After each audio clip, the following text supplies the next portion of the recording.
Andaj ati që i është dhënë shëndeti, ati që i është dhënë mundësia me agjeru dhe dit, let agjeran.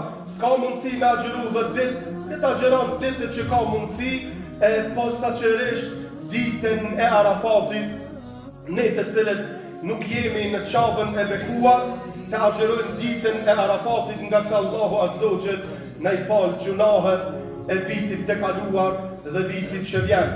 Pastaj të nderuar vëllezër, ata të cilët nuk janë me 5 kohë të namazit, mundahuni që me fillu me e falë namazin, se nuk ka ditë pranimit më të mira se sa këto ditët të nderuar vëllezër. Nuk ka ditë pranimit, a di çka do të thonë me të pranu Allahu Azza wa Jall? Me të pranu Allahu Azza wa Jall do të thonë me të bo banor të xhennetit. Me të pranu Allahu vetë ka bo banor xhennetit. Andaj mundahu mos me mbetesh me një xuma. Mundahu që me i falë 5 vakte vllajdash musliman, nga se shpëtimi është tek falja e namazit, e pastaj mirësia dhe përmirësimi vjen në vepra tjera të cilat ne ka përmend pejgamberi alayhi salatu wassalam. Dhe gjithashtu këto 10 ditë janë ditët e dhikrit, ditë e madhrimit të Allahut te bareke ve teala.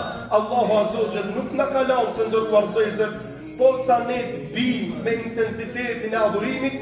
Allahu Azza wa Jall na çon diçka që me na fresku imanin, me na ngjall imanin, e këto 10 ditët janë që ta ngjallin imanin i nderuar vëlla, sikurse janë 10 netët e muajit të bekuar Ramazanit, që ta ngjallin imanin, ndërsa këto janë 10 ditët e muajit Dhul Hijja.